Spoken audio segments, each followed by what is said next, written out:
Hello అండి, అందరికీ praise the lord. ఎలా ఉన్నారు? హ్యాపీ అండ్ హెల్తీగా ఉన్నారా? ఈరోజు వాక్యం మనము మార్కు సువార్త 15వ అధ్యాయము మొదటి 5 వచనాలు చదువుకోబోతున్నాము. ఉదయము కాగానే ప్రధాన యాజకులను, పెద్దలను, శాస్త్రులను, మహాసభ వారందరూ కలిసి ఆలోచన చేసి యేసును బంధించి తీసుకొని పోయి పిలాతునకు అప్పగించిరి. పిలాతు, యూదుల రాజువు నీవేనా అని ఆయన నడుగగా, ఆయన నీవన్నట్టే అని అతనితో చెప్పాను. ప్రధాన యాజకులు ఆయన మీద అనేకమైన నేరములు మోపగా, పిలాతు ఆయనను చూచి, మరల నీవు ఉత్తరమేమియూ చెప్పవా? నీ మీద వీరు ఎన్నెన్ని నేరములు మోపుచున్నారో చూడుమనెను. అయినను యేసు మరి ఏ ఉత్తరము చెప్పలేదు గనుక పిలాతు ఆశ్చర్యపడెను. దేవుడి వాక్యం ఇంతటితో దీవించునుగాక. ఆమెన్. సో మనం ఈరోజు ఈ కొన్ని వచనాల గురించి ఒక్కోసారి మనం మాట్లాడుకుందామని అనుకుంటే, యేసయ్య సిలువ గురించి, సిలువ ఆ టైం గురించి మనం మాట్లాడుతున్నాం కదండి. సో ఆ టైంలో యేసయ్య పిలాతు దగ్గరికి తీసుకొచ్చినప్పుడు, జడ్జి దగ్గరికి తీసుకొచ్చినప్పుడు యేసయ్య ఎందుకని మౌనంగా ఉన్నారు? యేసయ్య చాలా కామ్గా ఉన్నారు కదండి. సో నువ్వు రాజువేనా, ఇట్లా వీళ్ళు అంటున్నట్టు ఇదంతా నేరాలు నీ మీద మోపుతున్నారు, ఇదంతా నిజమేనా అని అంటున్నప్పుడు, మనమైతే మనం చేయని తప్పుని ఒకళ్ళు ఎవరైనా కనుక వీలెత్తి చూపిస్తే అసలు చేస్తేనే చాలా టైమ్స్ ఒప్పుకోవడానికి చాలా ఆలోచిస్తూ ఉంటాము.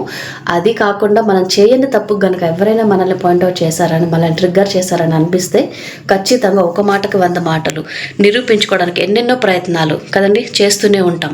కానీ యేసయ్య దగ్గరికి వచ్చినప్పుడు ఆయన ఎలా ఉన్నారో భూమి మీద మనం కూడా ఇప్పుడు ఎలా ఉండాలో అదంతా కూడా యేసయ్య ఆల్రెడీ మార్గదర్శకంగా, అంటే క్రియాత్మకంగా చేసే మనకి చూపించారు కదండి. సో ప్రతిదానికి ఒక టైం ఉంటుంది. మెయిన్గా సహనం అనేది మనకి ఇంపార్టెంట్. ఆ సహనం కూడా ఎలా ఉండాలి అని అంటే, దేవుడు చెప్తుంటారు కదా, మన విశ్వాసము, సహనము మనము భూమి మీద అందరికీ తెలియాలంట. భూమి మీద అందరికీ అంటే అందరూ, మన మంచోళ్ళు, మనల్ని మంచి కోరుకునే వాళ్ళు ఉంటారు, మనం ఎదుటి వాళ్ళు ప్రేమించే వాళ్ళు ఉంటారు, మనల్ని ద్వేషించే వాళ్ళు, మనం ఇంకొకరిని ద్వేషించే వాళ్ళు, అన్నీ కంబైన్డ్గా ఉంటారు కదండి. సో కాబట్టి మంచి వాళ్ళని, చెడ్డ వాళ్ళని మనం అక్కడ ఏ భేదమో చూపించకుండా అందరికీ కూడా మన యొక్క సహనాన్ని, విశ్వాసాన్ని మనం అలా చూపించుకోగలగాలి. ఓకేనండి. సో నేను ఒకటి చెప్పాలనుకున్నది ఏంటంటే, మనము ఆల్రెడీ ప్రతి వచనము చదువుకునేటప్పుడు దేవుడి గురించి కొన్ని విషయాలు మనం తెలుసుకుంటున్నాము, బైబిల్ చదువుతున్నాము అని అంటే మనము ఇంకా ఖచ్చితంగా స్ట్రాంగ్ అవుతూ ఉండాలండి కదా. సో ఇప్పుడు ఎలాగైతే ఒక పేషెంట్కి ఒక ట్రీట్మెంట్ అయిన తర్వాత అతను మెరుగుపడాలి అని అంటే, అతను ఇంకా ఇంప్రూవ్ అవ్వాలి, ఆ స్టేజ్ నుంచి బయటకు రావాలి, తనంతట తను కోలుకోవాలి. ఎందుకంటే డాక్టర్స్ చేయాల్సిన పని అక్కడితో అయిపోతుంది, ట్రీట్మెంట్. కానీ తర్వాత ఎవరికైతే రోగం ఉంటుందో, ఎవరైతే ట్రీట్మెంట్ చేయించుకున్నారో వారి మీదనే ఉంటుంది, డిపెండ్ అయి ఉంటుంది కదండి. ఆ రోగం నుంచి త్వరగా కోలుకోవాలన్నా సహకరించడానికి అన్నిటికీ కూడా ఆ పేషెంట్ యొక్క సపోర్టే అవసరం ఉంటుంది, నీడ్ ఉంటుంది కదండి. సో అలాగనే యేసయ్య మనకు అన్నిటినీ చెప్పేశారు, అన్నిటి గురించి మనకి క్లియర్గా వివరించి చెప్పారు.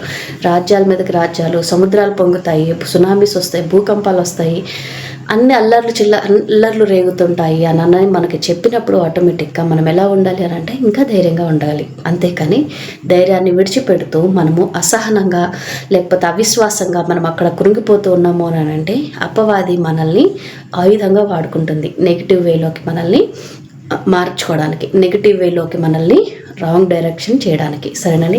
సో టైం ఎంతగానో లేదండి, ఆఖరి రోజులో ఉన్నాం మనము, అది అందరికీ తెలిసిన విషయమే. కాబట్టి మనం చేయవలసినది ఏంటి అని అంటే, నిబ్బరం కలిగి ఉండాలి, ధైర్యంగా ఉండాలి. యేసయ్య మనకు ఎట్లాగైతే ఉండమని చెప్పారో ఖచ్చితంగా అట్లా ఉండాలి. అండ్ ఇంకొక విషయం చెప్పాలంటే, తప్పులు ఉంటాయి, పాపాలు ఉంటాయి. దేవుడు తప్పుని క్షమిస్తాడు కానీ పాపాన్ని క్షమించరు.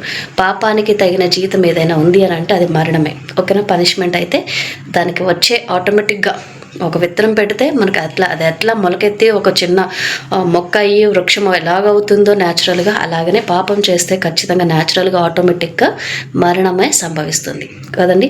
కాబట్టి మనం చేయవలసినది ఏంటంటే, మనం ఇప్పటి వరకు చాలా తప్పులు చేసి ఉంటాము. తప్పుల్ని ఖచ్చితంగా దేవుడి ముందు క్షమించమని అడిగితే వాటన్నిటిని మనము క్షమించబడి మనము పరిశుద్ధంగా మారి మనము దేవుని రాజ్యంలో ఉండగలుగుతాం.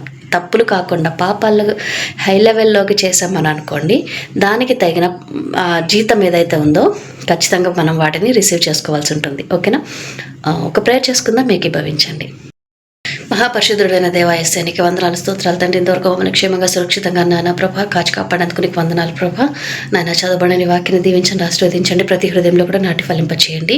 ఎవరైతే అనారోగ్యంగా ఉన్నారో, ఎవరైతే నాయన అప్పుల బాధలతో ఉన్నారో, ఎవరైతే శాంతి సమాధానం లేకుండా అల్లర్చిల్లరగా ఉన్నారో ప్రతి ఒక్కరికి నీ యొక్క నామంలో తండ్రి ప్రభా ప్రతి అవసరతలు తీర్చి సమాధానాన్ని, సంతృప్తిని, ప్రేమను, ఐక్యతను ప్రభా దయచేయమని, అప్పుల బాధల నుంచి విడుదలను దయచేయమని, అనారోగ్యం నుంచి నాయన తండ్రి విడుదలను వచ్చిన ప్రభా స్వస్థతను, కంప్లీట్ హీలింగ్ని నాయన ప్రభా నీవే దయచేయమని ప్రార్థిస్తూ ఇంతవరకు మేము చేసిన ప్రతి పనికి నా ప్రభా, నా తండ్రి ప్రభా నాయన నీవెంతగానో మా పక్షంగా నిలబడి తండ్రి మా ప్రతి అవసరాలలో, మా ప్రతి విషయాలలో నీవు మాకు తోడుగా ఉన్నందుకు నీకు వందనాలు తండ్రి.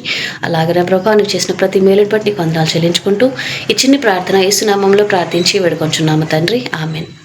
ప్రైజ్ ది లార్డ్ అండ్ అందరికీ have a great day. God bless you all.